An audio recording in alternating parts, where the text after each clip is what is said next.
It's right here. You don't even know it's plugged in. Because like this so that it recognizes. So now you should put it inside. Okay, you're recording.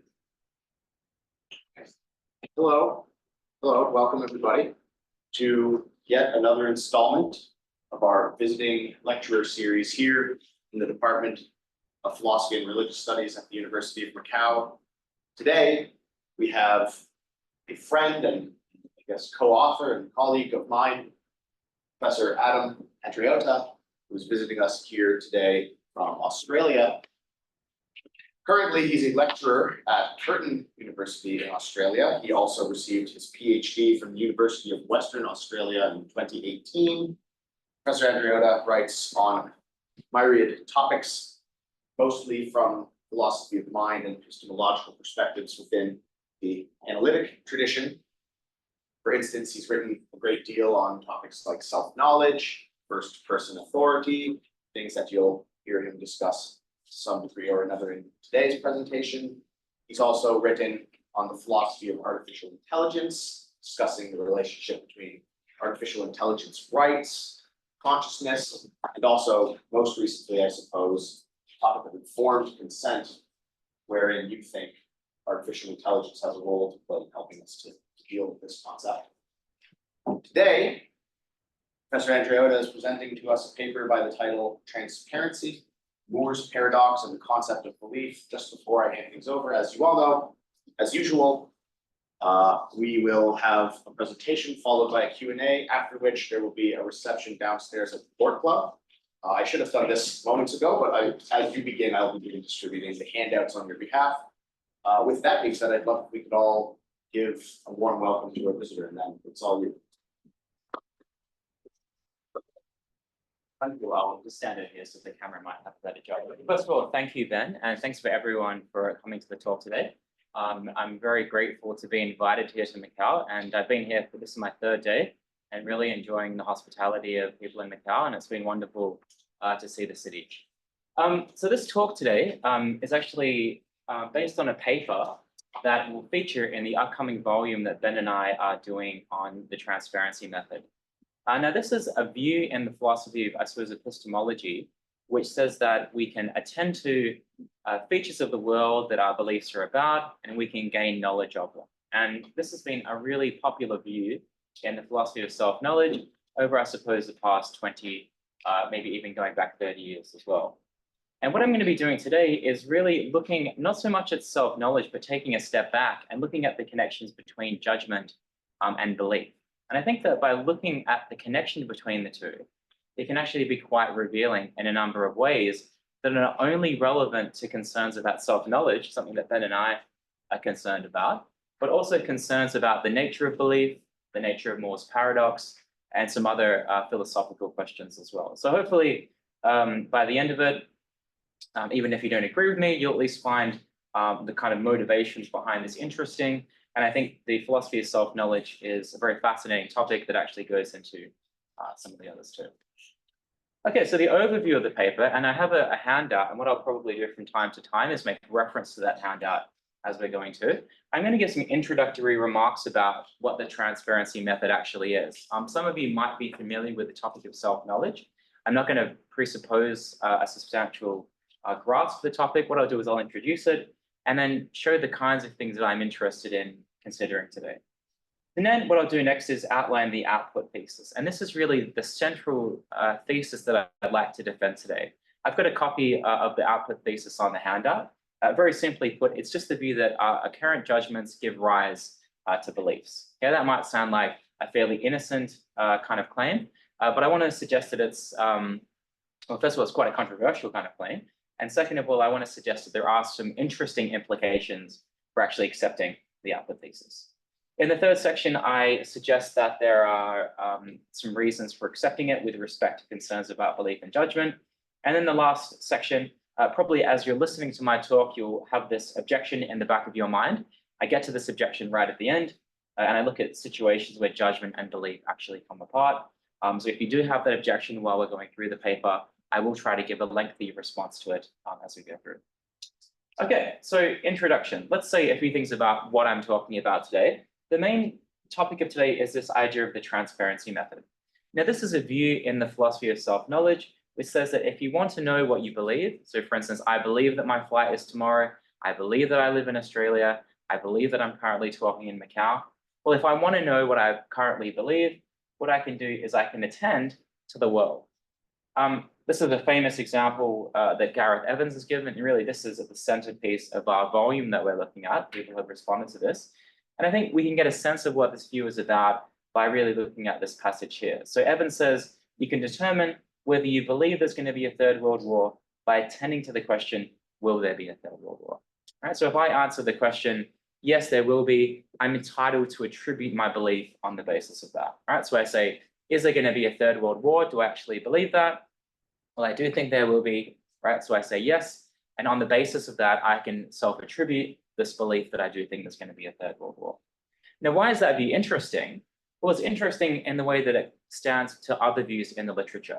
Another view in the literature says that we can know what we believe by looking inside, a little bit like external perception. So if I want to know what I believe, all I need to do is look inside with my introspective lens, and I can actually find the belief that there's going to be a third world war, or a belief that I live in Australia, or some sort of other belief.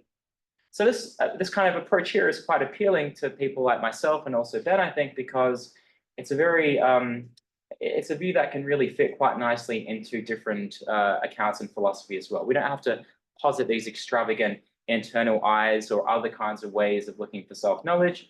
It's a very simple kind of way, and in that sense, I think it's been very appealing over the last few years. Now, at the heart of this view, that says that we can know what we believe by attending to the features of the world that they're about, is a puzzle. Because as Byrne has put it in his recent book, the argument that P, therefore I believe that P, is obviously invalid. Right? You can't just, it seems that you can't just reason from facts about the world to facts about people's psychology. That seems like a pretty strange way to make inferences. And for this reason, Matthew Boyle, in a famous paper, called it a mad inference. Right? So let's go back to what we were talking about a minute ago. You're actually moving from facts about the world to facts about your own psychology. And that kind of seems really strange on the surface of it.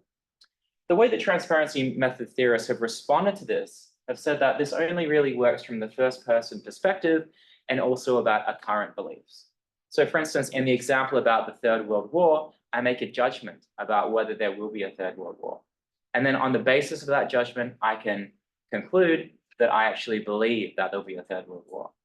Now, this is only my judgment. Okay, I can't move from what Ben has said about a Third World Wars, or like what presidents have said, President Biden says about World Wars.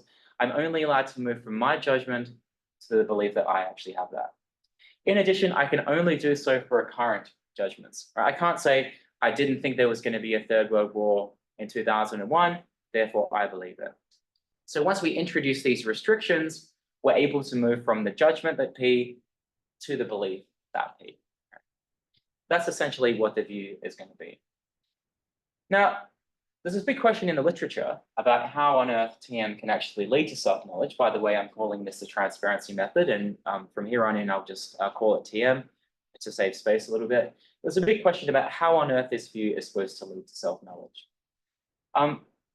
In the book that we're currently editing at the moment, a lot of philosophers have tried to look at the relationship between higher order beliefs, so beliefs about what you believe. But what I've decided to do in this paper is look at it from a different perspective. What I want to know is how you can move from your judgment to your belief. And I think the most standard kind of way, or maybe the most innocent philosophically way to start off, is just by articulating what we might call the reliability thesis. You might say you're entitled to do that because our conscious judgments are actually reliably correlated with the current beliefs. And so, for instance, if I judge that there's going to be a Third World War, I'm entitled to attribute that belief to myself because those two just go together with sufficient regularity. And if that's the case, then surely I can attribute that on the basis of what I judge to be the case. Now, when we think about this particular thesis, on the other hand, it actually looks fairly innocent. And I think for that reason, not very controversial, and it's really hard to see how it can support the transparency method. I think whichever view you look at in the self-knowledge literature, probably everybody will agree that there is this correlation between what we judge to be the case and what you actually currently believe as well. And I think for that reason, it's not really going to be the thing that we'd like to support this kind of view. Now, this kind of question is not always taken on directly in the self-knowledge literature, but as I've been thinking about this view for the past few years, I've been trying to think about, well, what is it? What is the connection between conscious judgment and belief? And I think one reason that people have been, I guess, hesitant to go any further than this is because they can think of cases where judgment and belief come apart. So, if you want to say, okay, the reliability thesis is fine, but let's try to get a bit stronger. What's the next logical step? Well, the next logical step might be some sort of necessary connection between the two. And I don't think any philosophers really want to accept something like that. So maybe they have sort of not been all on board with that. But I think there's a middle perspective, and that's what I'd like to explore in this paper. And that is the output thesis. And this is a thesis that our conscious judgments actually give rise to our current beliefs. And I think this offers a far more powerful connection, if you like, between conscious judgments and our current beliefs, which can actually go a long way to explaining why that transparency method is justified in the first place. And along the way, what I'd like to do is also show that by accepting this, we actually have a nice account of belief and judgment. And then there are some other puzzles along the way, which also kind of help ourselves too. So that's the plan in this paper to really defend this output thesis. Now, there are some implications of the output thesis. As I mentioned before in this previous discussion, I think the output thesis gives support to the transparency method, so it can speak to that puzzle. But I also think that it can explain instances of Moore's paradox, which I'll go into in just a moment if you haven't heard that just yet. And finally, I think the output thesis actually helps to explain certain factors of belief and judgment as well. So I think, it might not seem like a very significant thesis, but on the one hand, it is controversial. And on the second hand, it does actually have some implications that I think are actually worth exploring as we go through. Okay, so the output thesis. Before actually articulating this thesis, I want to say a few things about Moore's paradox, because Moore's paradox is sometimes appealed to actually support transparency method. So some people have said, what on earth gives us grounds to support the transparency method? And some people have actually looked to Moore's paradox to try to get that support. So we see lots of authors in the literature. Shoemaker has spoken about the connection between self-knowledge and Moore's paradox. And in recent years, we see Alex Byrne, Richard Moran, and these authors have actually appealed to Moore's paradox to actually try to support instances of this transparency method. This is actually really nicely articulated by Nico Sillens in a recent paper. And he has said that we can support the transparency thesis, this is the transparency method, by using it to explain an instance of Moore's paradox. And he also says that transparency provides a good explanation of why judgments of Moore's paradox tend to be irrational. Now, I used to have this view in mind in my PhD thesis of 2017 and earlier work. I used to rely on Moore's paradox to try to get this transparency method up and running. But I've come to see in the past year or so that we don't actually have to do that. And what we can do is actually rely on this output thesis to support both of the Moore's paradox and the transparency method independently. And I think there are some benefits for accepting that. So rather than say, as some have done in the literature, that Moore's paradox can support the transparency method, I want to argue in this paper that the output thesis can support transparency, and the output thesis can also argue and defend instances of Moore's paradox. And so that's what I'm going to be doing in the talk as we go through. Okay. Now, I should say a few things about what Moore's paradox actually is. Maybe some of you have heard of Moore's paradox, maybe some of you haven't. Moore's paradox essentially happens when these kind of sentences occur. So I might say something like, P is the case, but I don't believe that P. I believe that P, but it's not the case that P. And P is true, but I don't believe that P is true. These are assertions that a person might make from the first person perspective. So for instance, I might say that Oppenheimer is showing at the cinema tonight, but I don't believe that it's showing. And that sentence should sound quite strange to all of you. You might be thinking to yourself, what on earth is Adam talking about? Right? He actually just said that Oppenheimer is showing, but he doesn't believe it. There's something very strange about that sentence. And the literature on Moore's paradox is really about to explain the absurdity of what's actually going on here. And there's been countless editions, papers that have written about this over the past several decades. Why is this? Well, I take a view that Shoemaker identifies, and I think this is the best explanation about why it is a paradox. It's because what goes on here is not a contradiction, right? So the speaker that says this, if I say this or someone else says this isn't a contradiction, but what it is implied is a contradiction. And the reason for that will become clear in just a moment when we start to break down this sentence into a bit more. But at this point, you can just recognize the absurdity of what's actually going on there. What happens in this sentence, so a sentence like Oppenheimer is showing at the cinema tonight, but I don't believe it is, it could be true because the sentences consist of two independent, if you like, facts, right? One is a fact about the world, Oppenheimer is showing tonight, and the other one is a description about someone's mental state. So that's why it's not a contradiction, right? The absurdity arises because what is implied by that sentence. So this seems to be what's going on here, right? It seems that what the speaker is saying is, well, I believe that Oppenheimer is showing at the cinema, and I don't believe. And that's just a flat out contradiction. And so there's this implication that when you judge something, you also believe it as well. Right? Maybe this, for those of you that have come across this for the first time, you might think to yourselves, why is this so strange to hear this? Right? So it seems like whenever someone says that, right, it seems like what they're actually saying is that I actually believe it is showing, and I don't believe it's showing. And that's why it sounds really strange. Okay. Now, but if you notice that how we've actually construed one, it's actually not couched in terms of only belief, right? If we break down that sentence further on, we can see that when I say that Oppenheimer is showing tonight, I'm not actually explicitly referring to my beliefs. I seem to be making a judgment and telling you about it, right? So I didn't say that in the original sentence, but I might say I judge that Oppenheimer is showing tonight. And I also just don't believe that it is. So when you put it like this, right, we can see there's no contradiction, but we can see that when you judge something, there seems to be an implication that you actually believe it or not. And I think that relationship is actually really interesting, and it's going to hopefully tell us a little bit about questions about transparency moving forward too. Now, again, I mentioned before, there's a lot of literature on Moore's paradox. I don't want to maybe be too arrogant to think that I've solved this paradox or that I've got something very novel to say. But when people are talking about this paradox, and this is a really good volume on the matter, what they're really doing is asking, in what does this form of absurdity exist? So why is it that Moore's paradox sentences are in fact absurd? And the puzzle is, I suppose, to explain why that is. In the introduction of their book, they talk about two different perspectives, if you like, that philosophers have taken. There are two main groups, and these are the different articles in this book. One explains the absurdity in terms of severe failure of theoretical rationality, the other as a severe failure of practical rationality. Now, my position is somewhat orthogonal to that because I don't have to actually take a view on that. What I'd like to do is actually look at the connection between judgment and belief, right? And I think by doing that, we kind of avoid this kind of concern. And one of the benefits of doing that is that it can inform us about not only the relationship between the two, but also about transparency as well. So just to kind of show this is what people are doing in that kind of field. Now, there are two notions of Moorean absurdity that I wanted to really tease out a little bit more here. The first is the implication condition.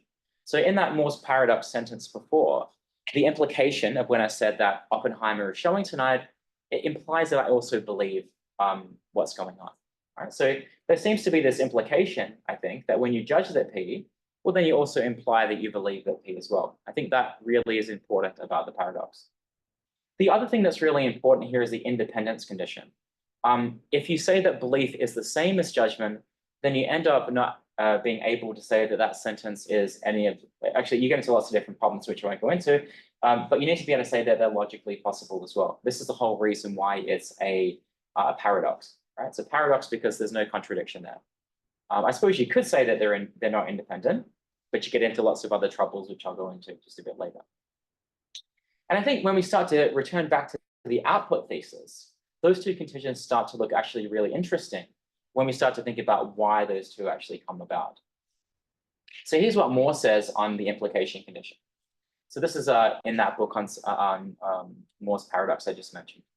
So according to Moore, the implication, right, that when you judge something, you also believe it as well, rests on an inductive association.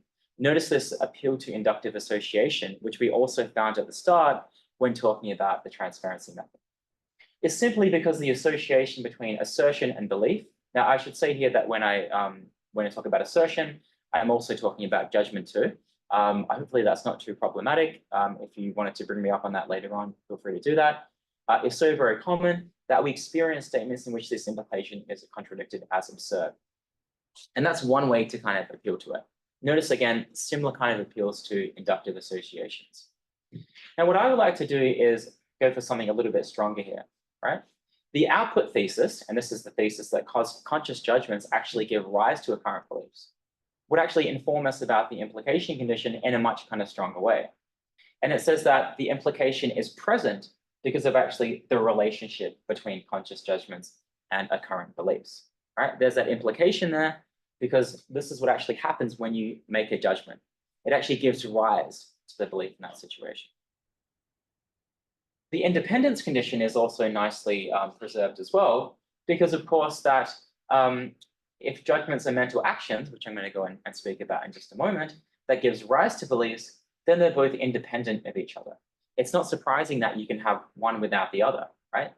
But at the same time, you also have a nice relationship between the two. And I'll go into this in just a few slides as well. It's certainly not a contradiction to talk about having one mental state and one mental action. So I think by talking about the output thesis as conscious judgments actually giving rise to apparent beliefs, we do actually have a nice story to tell about why Moore's paradox occurs in the first place. Now, I will concede here that and in the paper, I do make this concession. There's obviously a lot more to defend the output thesis. The first couple of sections of the paper are kind of exploratory, and I don't expect everyone to be convinced of the output thesis just yet. But one thing that I would ask you to think about is how nicely it kind of explains some of those Moorean kind of absurdities. And we can actually get there in a way that doesn't actually just rely on inductive associations. This, I think, is more explanatorily powerful. And it also has a nice relevance here to TM to kind of bring it all back to the start. Right, suppose I attend to this question, will there be a third world war? I come to the realization that there will be, and I make a judgment that there'll be a third world war. Well, according to the output thesis, what has occurred here as well is that a belief has actually arisen. Right? So I've made a judgment, yes, there'll be a third world war, and a belief has actually arisen. Well, I think this makes it a fairly good way of coming to know what one believes if judgments actually give rise to beliefs. There's a present of a belief there. So appealing to what you judge to be the case is, I think, a fairly good way of actually coming to know what you actually believe. Now, again, I've been pretty fast so far. What I'm doing is really just suggesting how the output thesis might help to answer some of those questions. But again, and I go into a little bit more detail in the paper about this. But as you can see already, we have not had to appeal to TM to defend Moore's paradox or vice versa. The output thesis is an independent consideration. If it's true, it gives quite a nice explanation about why Moore's paradox actually comes about in the first place. And I think it's also very relevant to the transparency method as well. Because if it's true, then the judgments actually give rise to beliefs. Then I think that attending to your beliefs to know what you believe, so attending to your judgments to know what you believe, is actually quite a epistemologically strong way of actually doing that.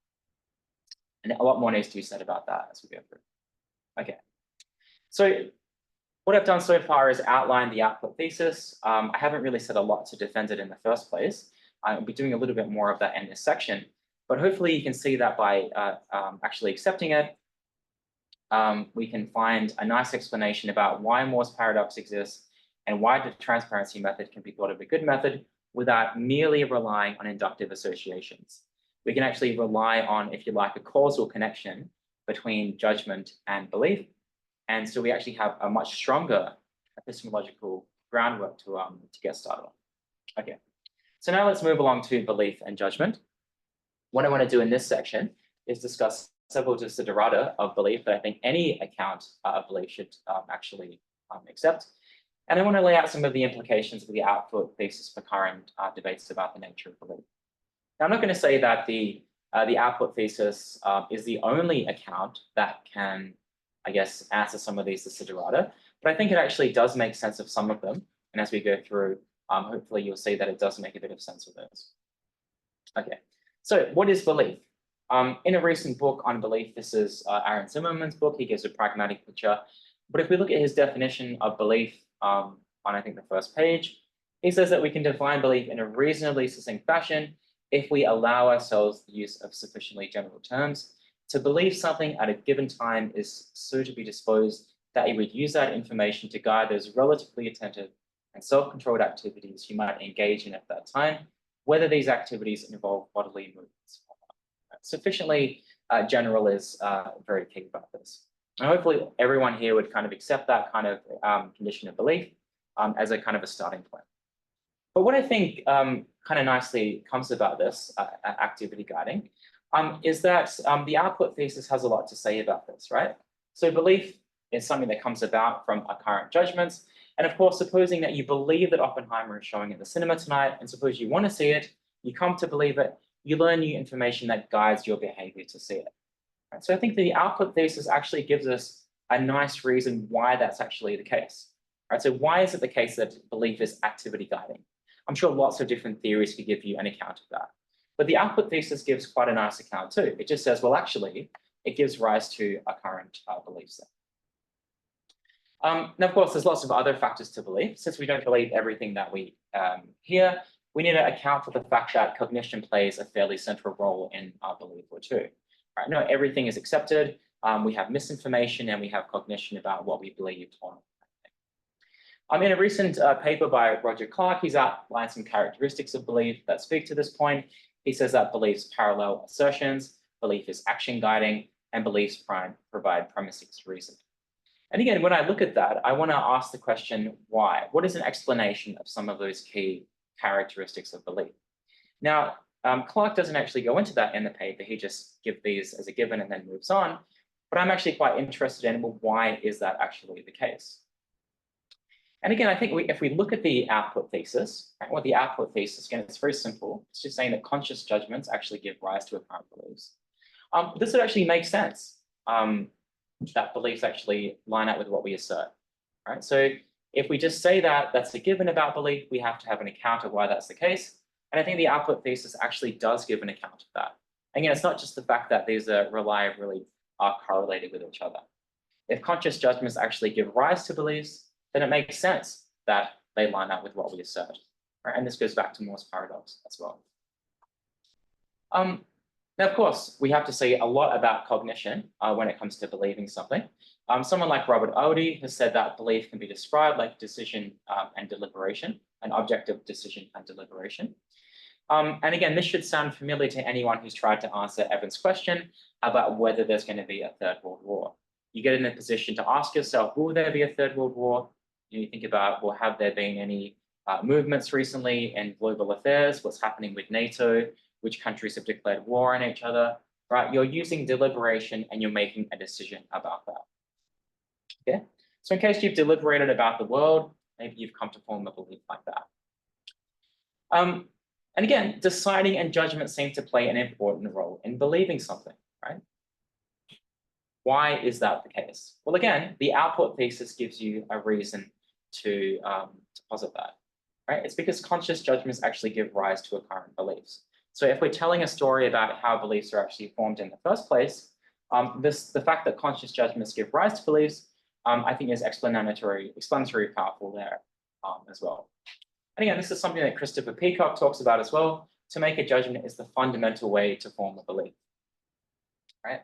Why is that the case? I don't think Peacock really answers that question in his paper, but if we accept the output thesis, again, we have an explanation for that. Right? Why is that the case? Well, the reason is that conscious judgments give rise to common beliefs. Maybe there are lots of other ways to form beliefs, perhaps unconsciously as well. But I think the output thesis gives us an indication or an explanation about what's actually going on there. Another factor of belief, of course, is our behavior. Of course, belief behaves behavior. If you believe that the coffee shop doesn't open till 9 o'clock, you won't go there till 9 o'clock. We shouldn't expect to see you there at 8 o'clock expecting it to be open. I'll get to some cases with the Grand Canyon a little bit later on, but if you genuinely believe that the glass walkway over the Grand Canyon can't support your weight, right, and you want to survive, then it will be very strange to see you calmly walking over the Grand Canyon. So our behavior is very important when it comes to ascriptions of belief too. When it comes to these descriptions of belief, we might say that beliefs reveal themselves in people's behavior too. This is actually very similar to the first condition when I talked about being action guiding. I suppose what I would say in response to that is this last factor of belief comes about when we attribute beliefs to people, whether the first condition about belief is really from the first person perspective about guiding behavior as well. Maybe in the paper I'll make D and A the same, but the both of them are pointing to different perspectives from the third and first type perspective. So those are different factors of belief. And I think that if we look at the output thesis, why is all of that the case? Well, if we have this pairing with judgment and the fact that judgments give rise to beliefs, I think all of this starts to make a lot of sense. And we're looking for a unified account of all of this. Well, I think the output thesis plays an explanatorily powerful role there. Now, I should say that the output thesis, and here we run into some opposition in the literature, starts to look a little bit controversial, I think, for many. In a recent paper by Eric Switch-Gable, he talks about this view of intellectualism, and he defines this view that says that intellectual endorsement is sufficient for belief or nearly sufficient in normal circumstances. And he thinks this view is actually wrong. Now, he doesn't actually challenge the output thesis, but you can see here that I think his conception of the intellectual endorsement is very much in conflict with what I've got with the output thesis. Right? Now, Switch-Gable says to determine whether I generally believe propositions I sincerely affirm, right? So I judge that Oppenheimer is showing tonight. We must go further, he says. We must look at my overall patterns of actions and reactions, or at how I live my life generally. The motto for belief from Switch-Gable is, what you believe is not what you say. You believe it's how you actually live. And again, he doesn't target my thesis, but I think it is very much in conflict with the kind of thing that I'm kind of getting at here. So my thesis, you can see that it's a little bit controversial in some respects because I'm going a little bit further than some others. And we're going to have a look at some of the counterexamples that Switch-Gable gives a little bit later. And I'm going to see if I can give some responses to some of these too. Now, of course, this is all about belief so far. And again, what I've tried to do with the output thesis, and I've done this in a very quick kind of way for the purposes of the talk, is to try to suggest that if we accept the output thesis, we have a nice explanation of Moore's paradox. And then we also have answers to those why questions when it comes to belief as well. Why is it that judgment is a key way to form a belief? Why is it that belief is action guiding? Why is it? So these are all kinds of questions. And I think if we say that conscious judgments give rise to our current beliefs, we have an explanation about why some of those are. Okay. I've talked about beliefs so far, but I also have to say a little bit about judgments, because of course, if I'm saying that judgments give rise to these things called beliefs, I better have an account of what judgments actually are. So what I'll do now is say a little bit about what judgments are, and then again in the final section of the paper, what I'll be doing is going through some of those counterexamples. So what are judgments? Some people have said that judgments are simply apparent beliefs. Unsurprisingly, if you've been following on to the paper about my discussion about this so far, this is a really implausible way to characterize what judgments are. For one reason, this is independent. This is incompatible with the independence condition that we looked at with Moore's paradox.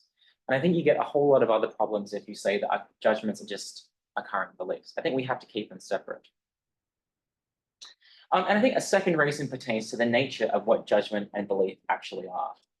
And although I don't agree with Kassam about many things, and I'll go into some of those disagreements in just a moment, I do agree with his characterization about what the difference between belief and judgment actually is. So for Kassam, what beliefs are mental states, and what judgments are mental actions, right? Now, the real question I take it is to account for how the two are related to each other. And again, if we think back to the output thesis, this actually coheres quite nicely, because those mental actions are going to be your judgments, and they give rise to these mental states. Again, Kassam himself is very skeptical of there being such a close connection. So I know that he would reject the output thesis, even though he hasn't considered it. He says that you can think of lots of cases where counterexamples happen, and he says that judging is not believing and believing is not judging. Judging, unlike believing, is a mental action, belief is a mental state. Yeah. And I accept all of that, but I still think that we can account for and articulate a very strong connection between what a judgment and what judgments are and what beliefs are in such a way that coheres with the output thesis. Okay, all of this is compatible with the output thesis as well. So what is judgment? I'll go through a few slides here about what people have said about judgment recently. And I think it's important to go through these because philosophers tend to, especially in the self-knowledge literature, mean a few different things by judgment. And so I think it's important for us to consider those as we go through. In John Williams' recent book, A Unified Treatment of Moore's Paradox, he says that judgments are not the kind of things that I would kind of have in mind. So he discusses an example like this. You're crossing the road, you look around, making sure there's no cars, and then you proceed to cross, in the process forming a belief that it's safe to do so. And so all of us would agree that that's the kind of thing that would happen there.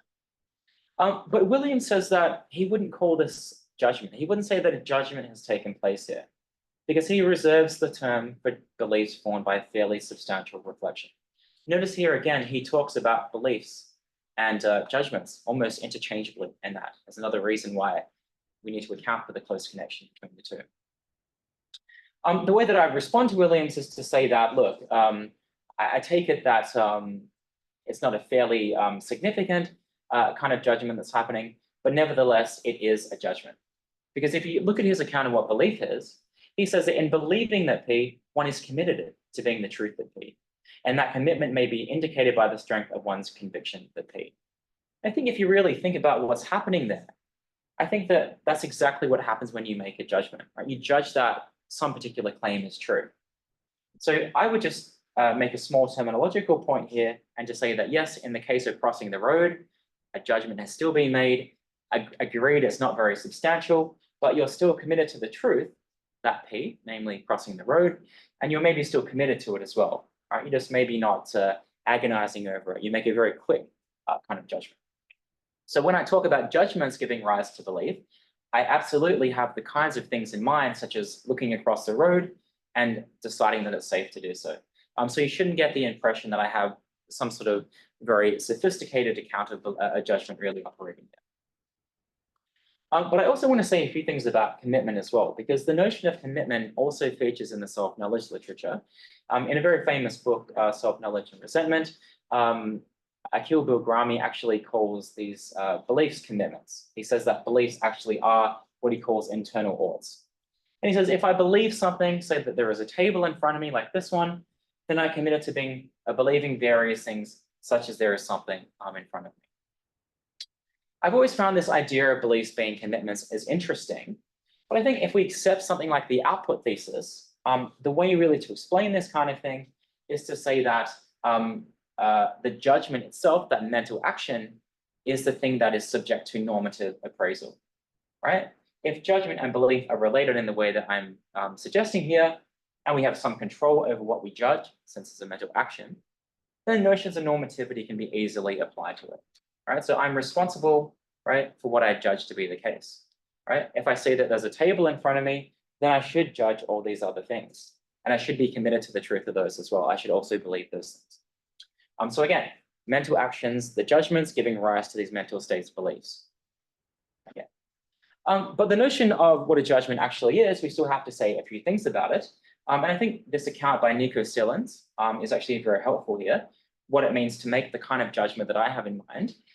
You might sincerely assert to someone that P, so Oppenheimer is showing tonight. Or you might say, I'm going back to Australia tomorrow. You can consciously judge that P without performing the linguistic act, of course, because we have those thoughts all the time, such as crossing the road. But in many cases, conscious judgments will be the inner analog of assertion, although it may well be that one can judge that P without in any way vocalizing or imagining a sentence with the content that P. And I think this is certainly present in the case where one crosses the road, right? You look across the road, you make sure that there are no cars coming, and you judge that it's safe to cross. That's the kind of thing that I have in mind. How can you do that? Well, of course, there's many ways you can do that. In earlier work, I've suggested that there's a large plurality of ways. You can be committed to the truth of P. You can deliberate whether P is the case, like in the case of the Third World War example. You can make up your mind whether P is the case. I think there's a lot of different ways in which you can judge that P. if you like, it can sort of be boiled down to, yes, that's the case. It's the case that P is true, something like that. So that's the kind of thing I have in mind with that, like that. All of those to be judgment, even though they can take various forms. Okay. A final clarification of the output thesis. So I certainly think that occurrent judgments give rise to beliefs, but I don't want to give the impression that this is a biconditional. And this is, I think, a very important point in my view before we start to look at some of those objections. Because I think it doesn't follow that if I believe that P, then I have consciously judged that P is the case. And I think there are some fairly obvious reasons why this is the case, right? So it only goes from conscious judgment to belief and not the other way around. For one reason, dispositional beliefs. Right? I can believe that I live in Australia, even though I haven't, I'm not currently judging so. So, okay, right now I am, but a few hours ago, I had this belief and I wasn't currently judging so, right? There also exist implicit beliefs, which I'll go into in just a few moments. These people can believe that P without judging that P consciously or explicitly. There's some really interesting cases. So all I'm claiming is that a current judgment gives rise to belief, not the other way around. Okay, so where does this all leave us? Well, if we go back to where we started from, I think the output thesis helps to make sense of Moore's paradox in a way that doesn't just rely on those inductive associations. I think it also gives us support for the transparency method in a way, again, that doesn't just rely on inductive associations. And I think it has a lot to say about the nature of belief, why it is that belief has these peculiar characteristics, and also explains how judgment and belief actually connect with each other. Right? So recall Peacock's quote that to form a judgment is the fundamental way to form a belief. Why is that the case? Well, the output thesis has an answer to that. Okay. So I think for all those kinds of reasons, and other ones I go into in the paper, the output thesis is an attractive kind of thesis that I think deserves to be explored and taken seriously. I can certainly be accused of not doing enough to defend it here, but I think hopefully I've done enough to kind of make it seem like a plausible kind of thesis that we should take seriously and try to develop a little bit further. Now, I said at the start of the talk that there are some objections to this view, and maybe you've thought about some of these already, because at the heart of it is really, I think, a fundamental thesis, a fundamental objection that almost everyone in the literature seems to bring up. So think about Peacock, who said that judgment are a fundamental way to form a belief. Many other philosophers have talking about the way that two of them come apart, and so they can't possibly have this kind of strong relationship. So the output thesis can't be true, the objection says, because there are times where judgment and belief come apart. And so judgments do not necessarily give rise to beliefs in the way that I've described. In the paper, I give 3 different examples. There's probably like hundreds and hundreds of different examples you can come up with, but I might just go through a couple of them today. So here's one that Georges Ray gives. He's imagining that he's, let's take this one here, free will, for instance, that these notions are deeply problematic and he finds himself unable to stop believing in the ordinary applications of them. So you might say that Georges Ray judges that there is no free will, but he can't help really believing that there is. And if that's a plausible account, then it looks like there's a disassociation between judgment and belief, right? And so he thinks, well, actually, there's just a contingent connection between judgment and belief, as opposed to what I've suggested. A similar problem arises in actually lots of cases that Switch Gable has given in the past few years. And he talks about a particular case of Juliet, who judges that all of the races are intellectually equal. And she's spent time defending these claims. She has written papers on racial intellectual equality. She goes to protests, all these kinds of things, and marches and things. Yet her behavior is very different. She's racist in many of her actions. It affects her grading, the way she holds class discussions, and her behavior in hiring new staff. If a current judgment gives rise to beliefs in the way that I've suggested, what on earth is going on there? Okay. Another example, just to kind of show you that there's lots of these cases in the literature. This is another one by Gertler. We have someone called Nick who was raised to believe that spilling the salt will bring you bad luck, and the only way to get rid of that bad luck is to throw it over your shoulder. Nick is out in public with some people, and he's long abandoned these beliefs. He's now an adult working at, let's say, a philosophy department, doesn't believe in superstition. He falls the salt on the table, and out of reflex, he gets it and throws it away as well. Right, so this shows Gertler that he's judged that it's just a superstition, Nevertheless, he must still believe that it's like that as well. Okay. So we have about 15 minutes left. What I'm going to do is show you different strategies that someone that like me that defends the output thesis can go and respond to some of those.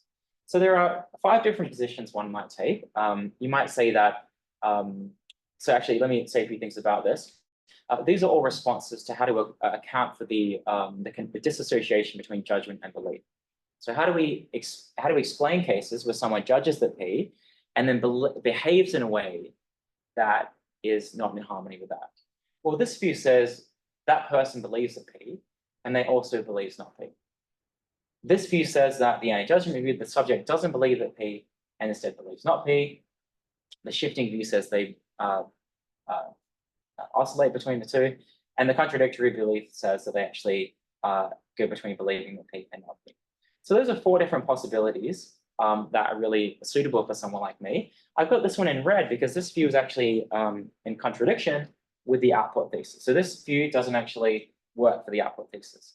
So if it turns out that the anti-judgment view is true, then the output thesis is in a lot of trouble. I'm going to give you some reasons why this view is not plausible, but I'm just flagging that on early. I'm going to ignore this last view because I think it provides some problems that are perhaps quite distant from the paper. This is just a view that says that we have in-between beliefs. I'm going to ignore that just for now and focus on these ones. So which one of those do we have to choose? There's a famous paper, maybe not famous in all circles, by Muriel Bahari, my supervisor, which says that none of these views are actually true completely. What we should do is look at the different contexts and see which one applies in that context. So I'm going to be applying that kind of model as we kind of go through. So what we need to do is test all of these different views amongst the different explanations. So here's one view, and this comes from Tamar Gendler. What do we do when someone judges that P, makes an assertion, and yet they behave in a way that looks to contradict that particular judgment? What Gendler has actually said is we can characterize those behaviors as A-leafs. And I won't go into the details because of time, but if any of you have read a very famous paper by Tamar Gendler, so think about what's happening here. I judge that the bridge is safe, right? And I go onto the bridge. Yet at the same time, I'm shaking kind of thing, right? Now, looking at my behavior, you might say, Adam, you don't believe that the bridge is safe, right? Because you're so worried about it. What Gendler says is, no, you do judge that it's going to be like that, and you do judge that the bridge is safe, but you A-leaf that it's supposed to be unsafe. And these A-leafs are supposed to be these, I guess, evolutionarily kind of things that are built into us that don't necessarily line up with what we actually believe. I think that's fine in some cases, maybe the bridge case. I don't think it really works so well in some of the other cases too. But I bring this point up because I think that there are lots of different cases we can actually have a look at. And a case like this actually shows you that just because someone is behaving in a way that doesn't suggest they also judge that, it doesn't necessarily mean that they don't actually believe it. But I'm fairly skeptical that the notion of A-leafs can apply to lots of other different cases as well. What about this one, the shifting view? I think this one is actually very plausible for some cases. So think about this famous quote from David Hume, right? This is Hume at the end of book 1 of the treatise. He's done this really hard philosophical work. He's got to this really skeptical position. Arguably, not everyone agrees with this. He's ended up some sort of solipsist, doesn't even believe anybody else exists. But what happens? He dies, he plays a game of backgammon, he converses, and these philosophical views disappear from the mind, and maybe even arguably he stops believing in some of his crazy kind of conclusions. So Hume originally judges that he's a solipsist, maybe even believes it, but as he returns back to normal society, that judgment kind of fades away and his beliefs kind of return to normal. So you wouldn't say that this shows you that Hume never judged that in the first place. Sometimes our beliefs really can shift around a little bit.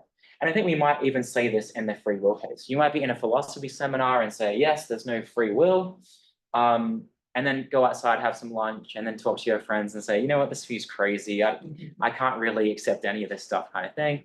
And then your beliefs return to that as well.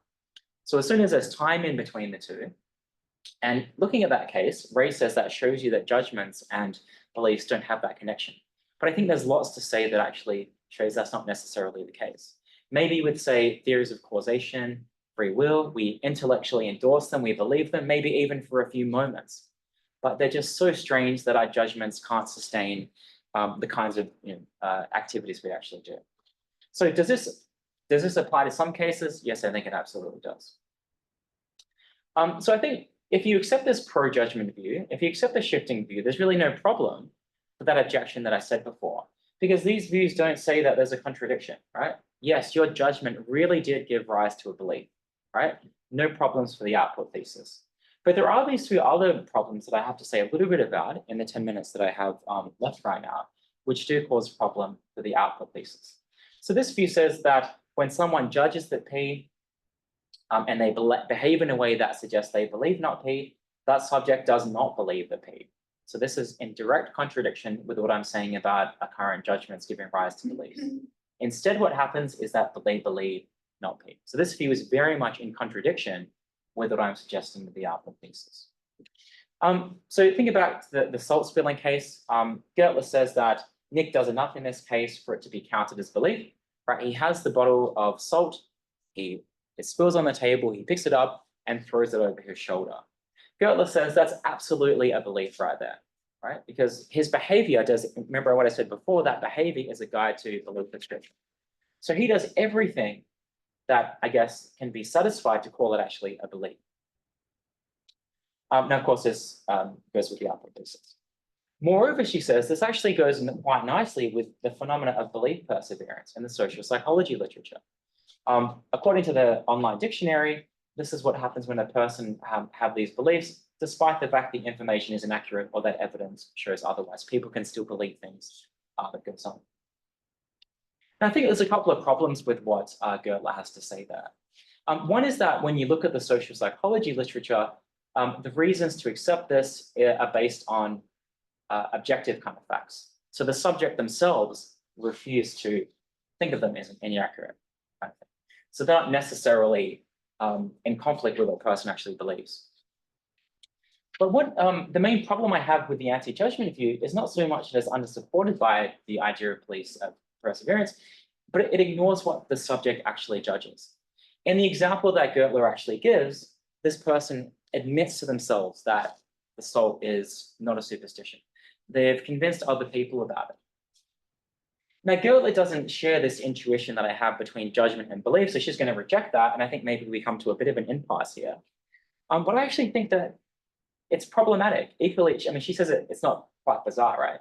But I think it is quite bizarre for someone to judge that it's superstition, to tell other people about it, to be intellectually convinced that spilling salt on the table is not like that, and not actually have a belief about that. Now, that might just be because I think there is a connection between judgment and belief. So this is somewhat of an impasse. I think if you actually look at the paper I'm writing, maybe Gertler and myself are just having different intuitions. But I do think that there is something to be said about someone that vehemently argues for a position, is intellectually convinced about it, and behaves in a way that's a little bit different. I don't think we have to necessarily say they don't believe that. And fortunately for me, there are other ways that we can account for that. So I don't actually think in any of those cases, we have good reasons to suggest that judgments haven't given rise to belief, right? Maybe I'm wrong about that, but I certainly don't think we have a strong intuition to suggest that that's actually the case. Now, there is, fortunately for my position, another view we can look at, called the contradictory belief view, which says that when someone judges a particular claim and they behave in a way that's actually not in harmony with that, we don't necessarily have to fail to attribute a belief to them, but we can attribute contradictory beliefs to them. So yes, I want to say that the person in the salt shaking case might believe that it's superstitious, and they might not as well. I actually think there's nothing really too problematic about that. Okay, so this view says that someone who judges the P and then behaves in a way that suggests they don't really believe the P, rather than go and say that a belief hasn't arisen, what we can actually say is that they might have two different beliefs.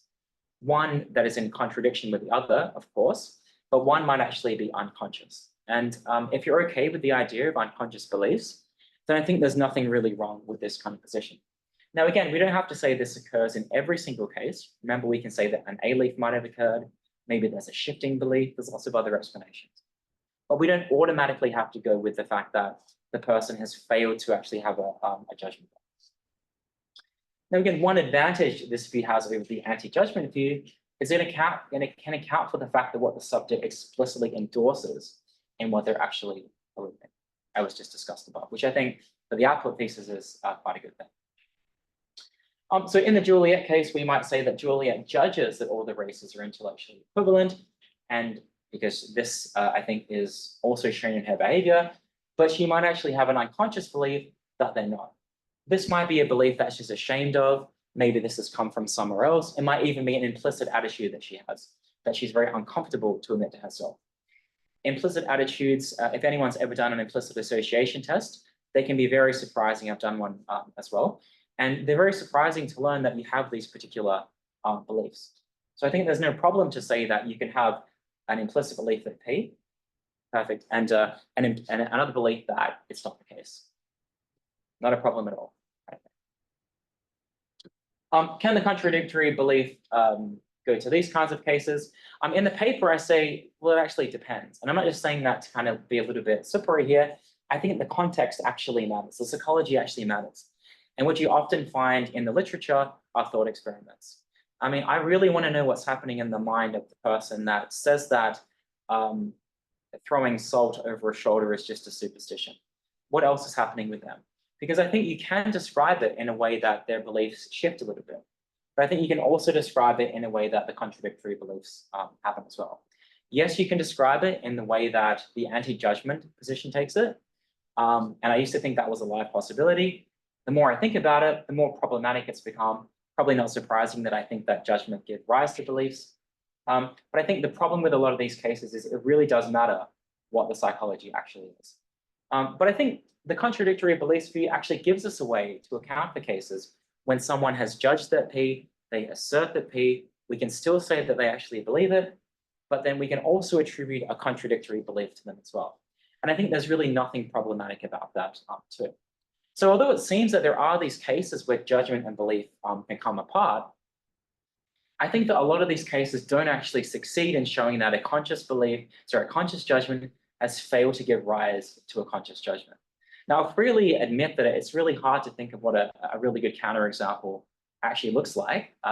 Probably not surprising that I maybe psychologically find it difficult to imagine, but I don't think those cases actually provide us with that.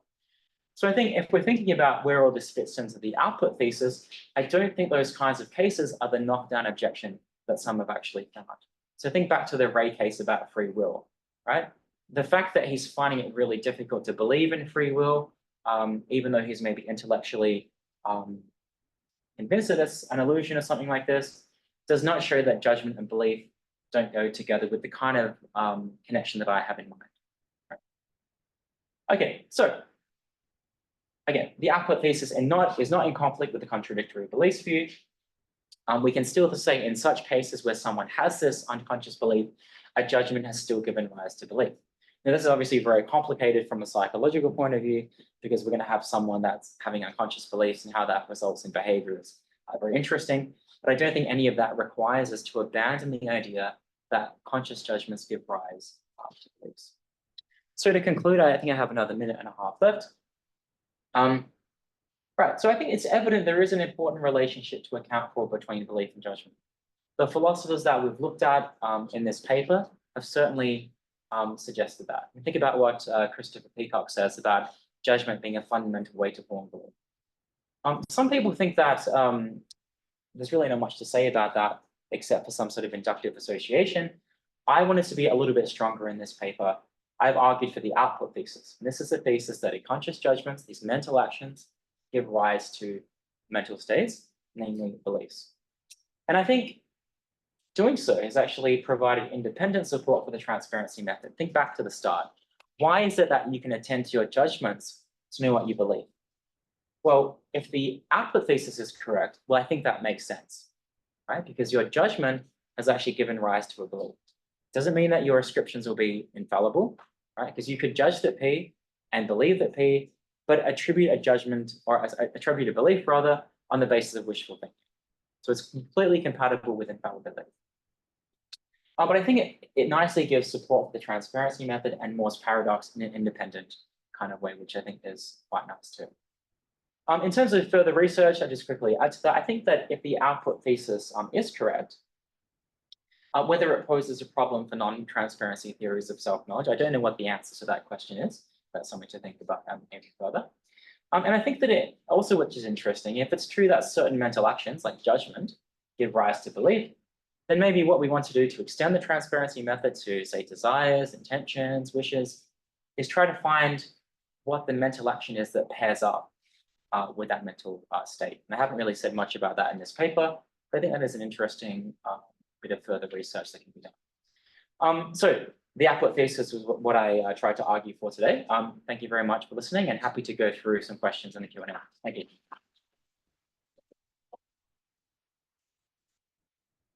Okay, as always, I will try to keep track of the queue on your behalf if you Sure. want to focus on the questions themselves.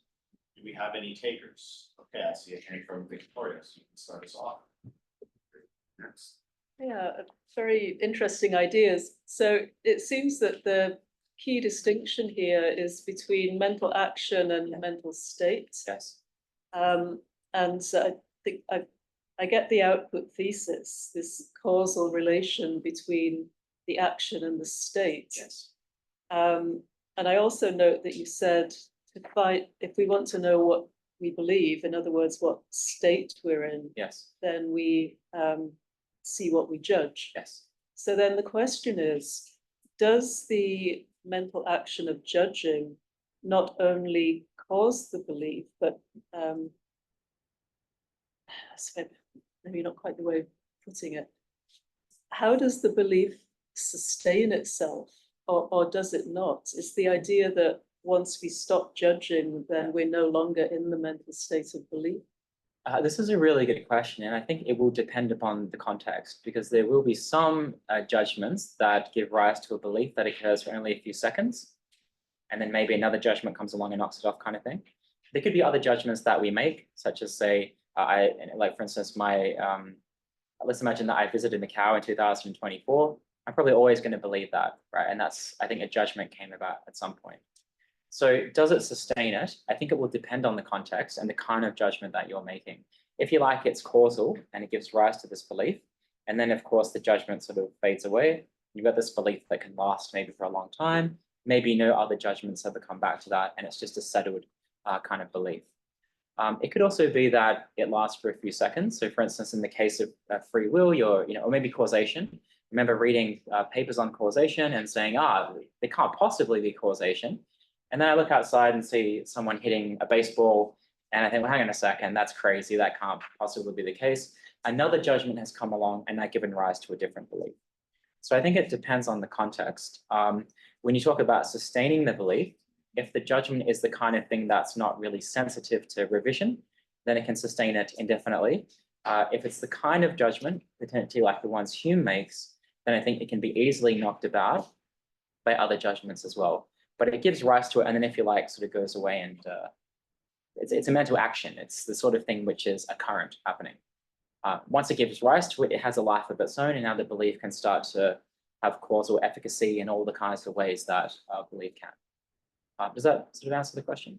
Yeah, but as I'm sure you know, this is all deeply puzzling. Yes. Yes. And the other question that comes up from that is, if belief is identified with a mental state, Yes. then these long-term beliefs that you're talking about, Yes. like I went to Macau in 2014 or something.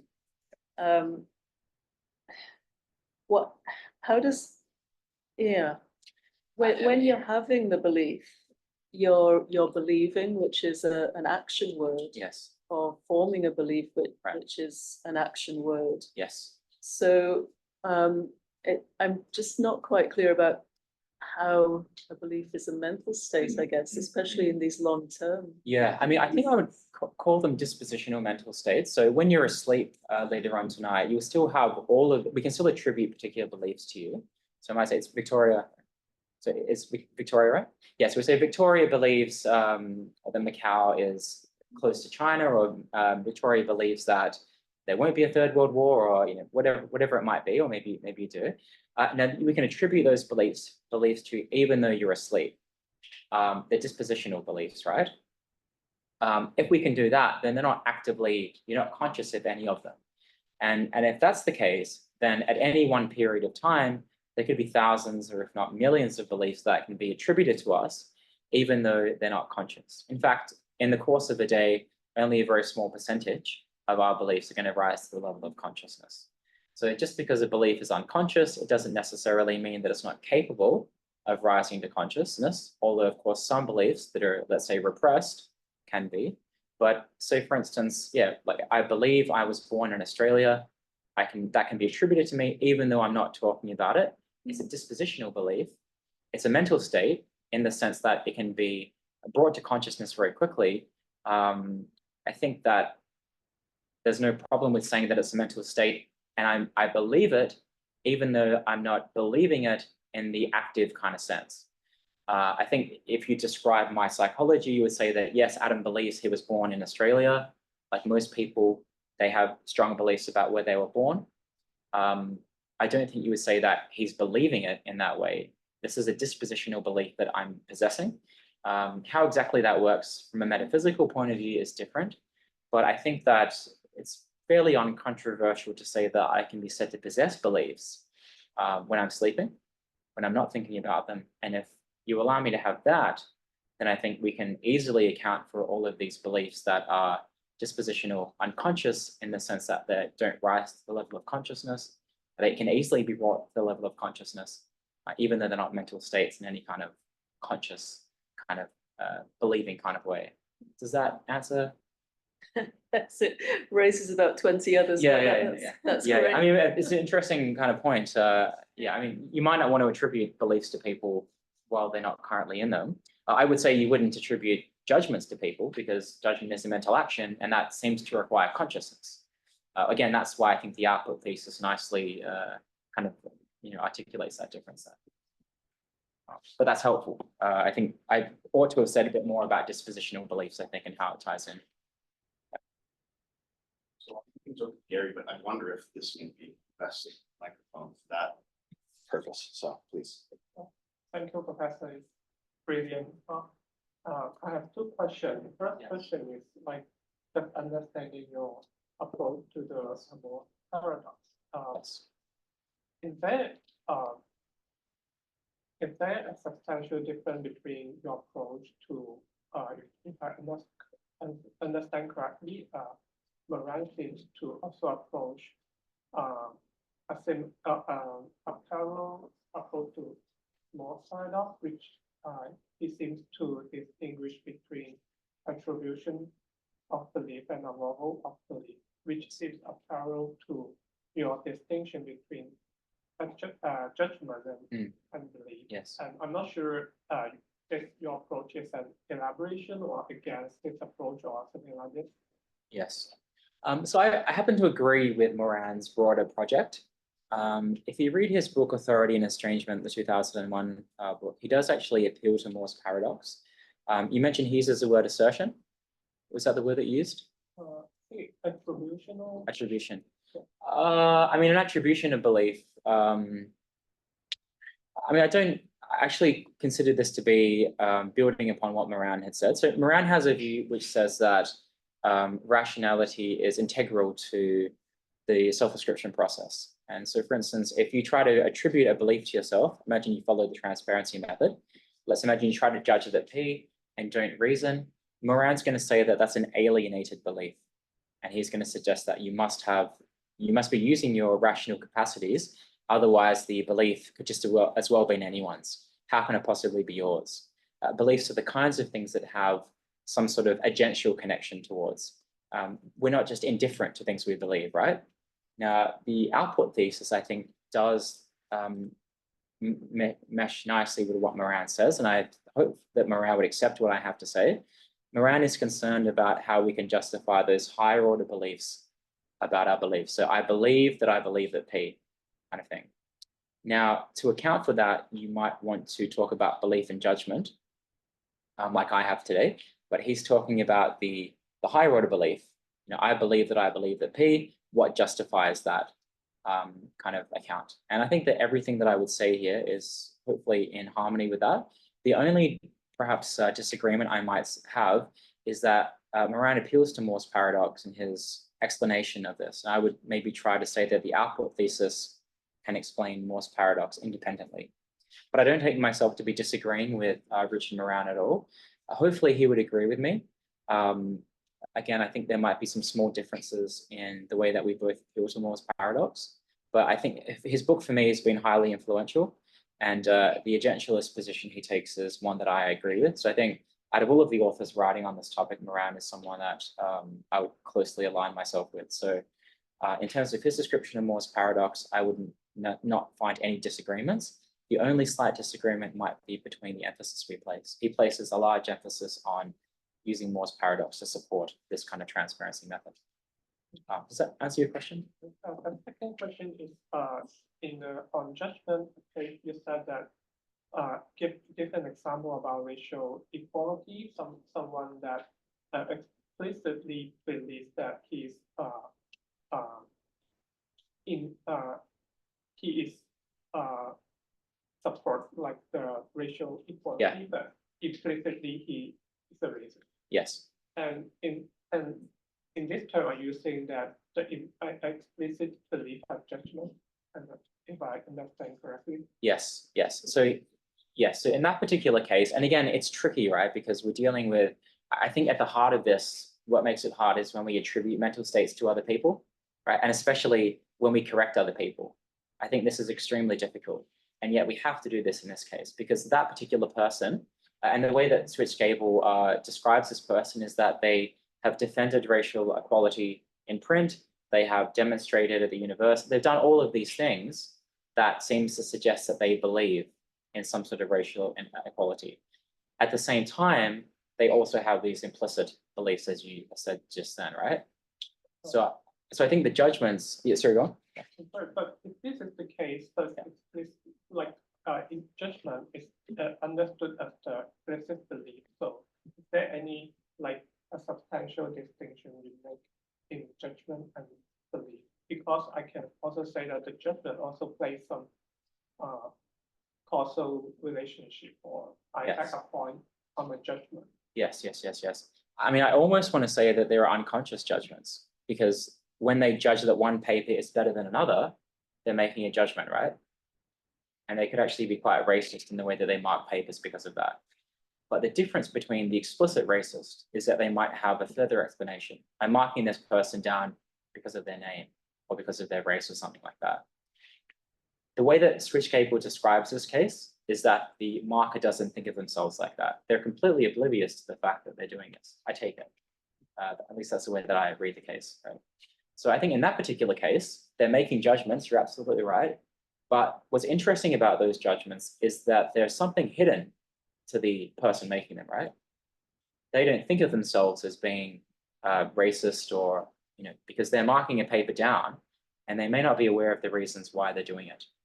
So they're making judgments that are conscious. This paper is better than this paper, but the reasons why are hidden to the person. And I think those ones play a role in the unconscious belief. So if you like, I'm not sure if it's too problematic, but we might talk about unconscious judgments. I actually haven't thought too much about what they might look like, but certainly in those kinds of cases, it's a conscious judgment has been made, but the background is not aware to the person. That's why if you do, have you ever done an implicit association test? Harvard do implicit association tests. And what's interesting about them is, has anyone done them in the class before? They're really interesting. You have picture associations, and the speed at which you associate words with particular faces can reveal something about you. And what's very surprising about that is that often it's very shocking. You might say, I didn't know I had a bias towards older people or younger people or people of certain races or people of certain sexual orientations or something like that. But nevertheless, you were making a judgment when you were pressing this number. The details about the judgment were not explicit to you. I think it's not surprising that those kinds of judgments give rise to implicit beliefs, right? Now, it could be that the person is lying. The person could be lying about all this kind of stuff. That's why I mentioned that the psychology actually matters. But if it's a person that is genuinely, like if they're completely surprised by the fact that they're doing this racist behavior, then I think there's no problem to say that person has conflicting beliefs. Their conscious judgments are giving rise to the conscious belief, but also everything else they're doing is also giving a rise to a belief as well, because beliefs play a role in behavior, right? It's just that the person is not actually aware of what they're actually doing. Does that help to answer the question? It's really hard to think about unconscious judgments and what they might be. So I actually prefer to think about judgments that whose content is maybe unconscious to individuals, right? I grade this paper as being better than that one. Why? Not too sure. Maybe I can fabulate. Maybe it's because it has a better introduction. The real reason could be because the person is just prejudiced against certain people. But if Switchcable's case is correct, the reason, of course, is that it's implicit. It's not an attitude they're actually directly aware of. It's hard to think about it, right? Because again, how do we actually know what's true here? The only way that we can know what someone else is, I guess, believing is through their actions, right? If we don't trust what they say. We can't magically peer into their head and find out what mental states they have, right? It actually becomes very difficult. And I think that's part of the problem here as well. But it's a really good question. And I'd like to think more about unconscious judgments, yeah.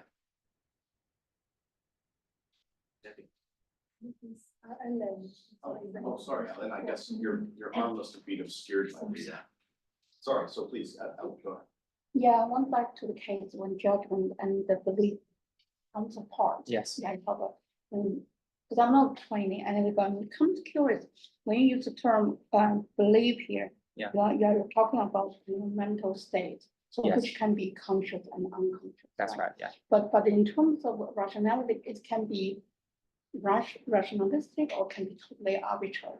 Yes, absolutely, yeah, it can be, It yes. can be arbitrary, Yes, right? But still, like I went back to very interesting in the case of free will here. Yes, Using the Moore's paradox. Yeah. P is true, but I don't believe. yeah. People say the no, I just statement the no free will, but I don't believe. Yeah. So when I say that, I mean, as a belief, I said, I believe that there must be some free will here. It looks like that. I have a kind of like a, I don't even can use the term kind of teleological orientation because I want to, the reason I want to justify my belief is that I do have a kind of a valid notion why this belief must hold true, even though it might not inconsistent with the judgment. But again, back to this Moore's paradox. Yes. P is true. When you say P, this is it doesn't mean a kind of a conscious judgment, that statement. I think it does, From yes. the third person view or what? From the first person point of view. From From the third first, person. yeah. So Okay. I didn't have time to describe. Yeah, because Yeah. I don't have background. Yeah, right? of I wanna course, make yeah, sure so this yeah, video- it's only from the first, yes. Yeah. So when I say believe, it's more like from the first person. Only from the, Okay. so I should have Right. clarified that earlier. Yeah, Yeah. so my question here in case of free will. Yeah. So you think that here, because you use a believing is kind of also activity guiding. Yes. In a sense. Yeah. So maybe in that way I can, because I want to, my personal, what I want to know is how can I prevent free will here? Yeah. By using the formula you're using Yeah. here. So Yeah. even though there's a kind of income or contingency Yeah, here, yeah. how do I Yeah. say why, this belief can, Yeah. can hold itself? Yeah, so It's not simply about Yeah. arbitrary belief, Yeah. but there's a kind well, of yes, that's, and I think, justification, you have to yeah. have the connection with judgment as well. So Okay. a couple of things, yeah. So just to reiterate that point, I think that's really important with Moore's paradox. They're only going to come about from the first person point of view, Okay, and also current ones as well. So if I say Oppenheimer is showing tonight, but it wasn't, but I didn't believe it in 2014, that's not a problem.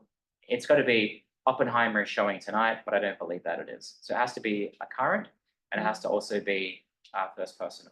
okay. Now, the point you were raising before is an interesting one.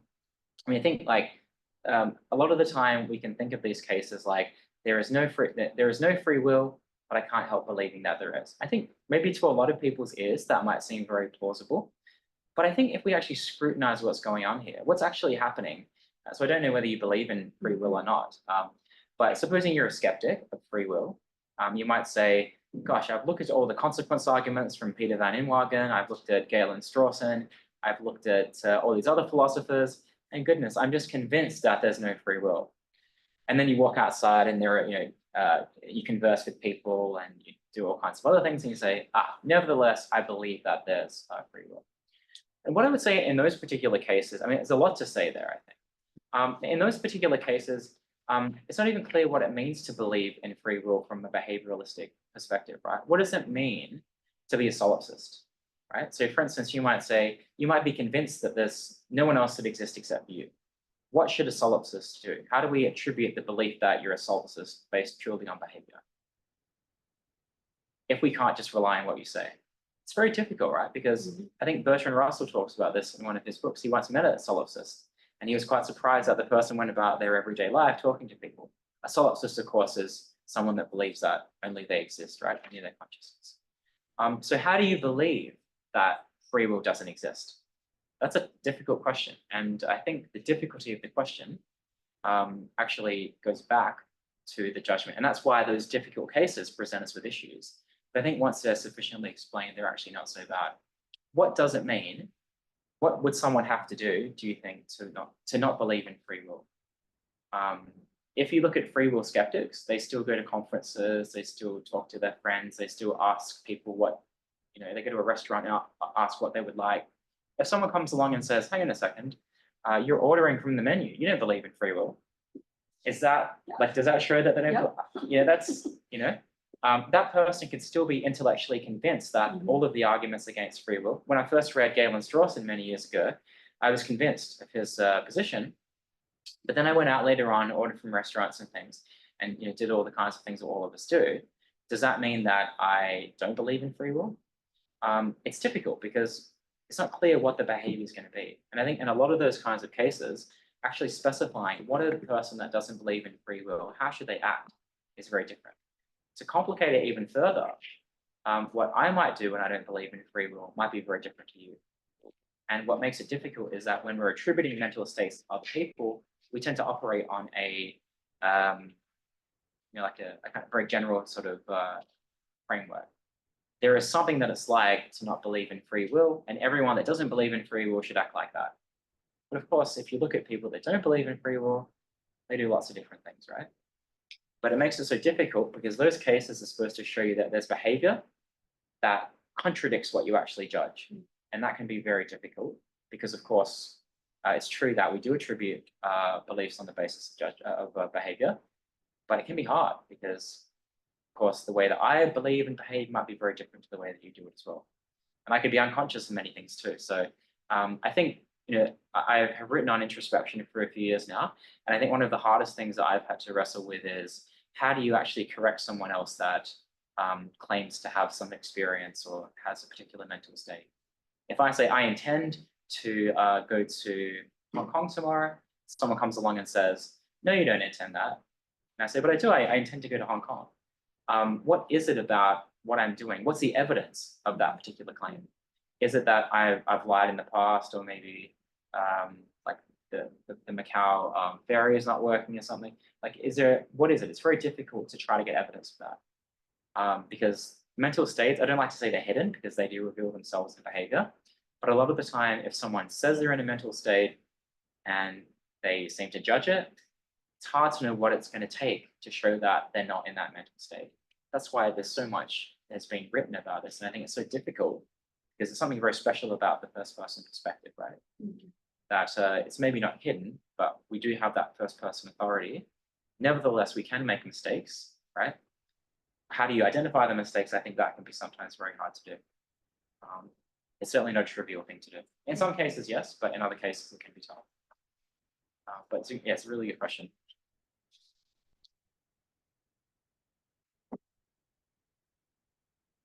We only have 5 minutes, maybe we just start and then we continue during the discussion later.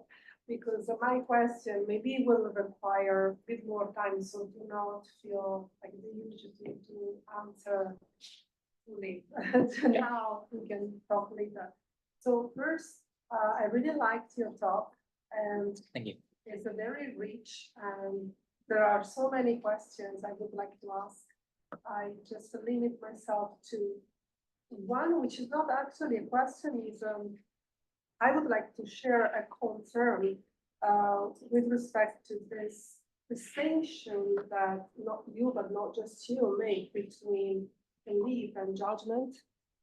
It seems to me like it is somehow like a redundant, or basically maybe I would prefer to, to go with Occam's razor and say, well, look, these are two things of the same kind. It's true that there is this connotation of mental action when we are using the term judgment, but after all, maybe judgment is just the belief that results from the mental action of perhaps pondering and reflecting and considering different kind of evidence at disposal. It seems to me that there is no special direction in the causal relation from judgment to belief, because we can find the very same causal relation from belief to judgment. Yeah, good. And also, maybe something that usually in the literature may convince philosophers to regard judgment as a different from belief is that it seems to have a special relation to action.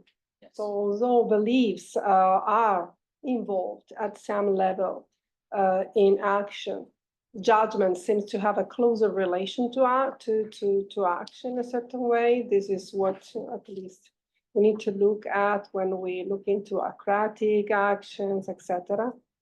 But after all, how would you really define the nature of belief as distinct from the nature of a judgment if we look in the metaphysics of these two things? Yes. Okay, so a lot of questions there. I want to maybe touch on the first one you mentioned about two of the same kind. I think that so if the objection is that maybe they're not really as distinct as I kind of made them out to be, and then I'll go on to the causal direction in just a moment. I think there are some problems with saying that they are two of the same kind. I mean, you don't necessarily have to run into problems with Moore's paradox. So if we go back to Moore's paradox, we can see that there's a problem that arises where someone judges that P and then they don't believe that P. So to say that those two are the same, I think, and maybe they're different kind of mental actions or something, but I think that it's important to keep them distinct in that sort of case there. I suppose you could say they're the same kind of thing, but if I go back to the output thesis, it only says that judgments give rise to beliefs, and I certainly didn't want to make it a biconditional, which says that beliefs necessarily give rise to judgments. However, nothing that I said rules that out. So there could be certain times, let's imagine the Third World War case. Do I believe there's going to be a Third World War? In order to make that judgment, I need to know some of my beliefs. What was happening with NATO last week? How close Russia and Ukraine? What's happening over here? So I take those beliefs and they inform the judgment that I'm going to make, right? So I use them, if you like, as part of the base, and that's the mental action that I'm making to actually have that. So nothing that I've said rules that out. What I didn't want to do is make any kinds of necessary connections between those two because of the fact that we have dispositional beliefs, and beliefs can flow freely of those kinds of judgments. So I think your second worry about the causation there can be dispelled by just focusing on the relationship between judgment and belief. I was silent on the way that belief goes back to judgment because I agree there are many different ways that can actually happen. You can have, say, unconscious beliefs that don't have judgments. You can have implicit beliefs that don't have that. You can also have beliefs that inform current judgments in the case you described as well. I think all of that is compatible with the output thesis. The only thing that I think I wanted to say is those judgments give rise to mental action. So I think all of those other concerns go away. I don't have a great answer for why they can't be the same, except that I just have a strong intuition that if we do that, then we have to abandon the mental action, mental state distinction. I think maybe there are probably costs of doing that. If you think about what a judgment is, I think that certainly it's a good candidate for being called a mental action because it's something that we actually do.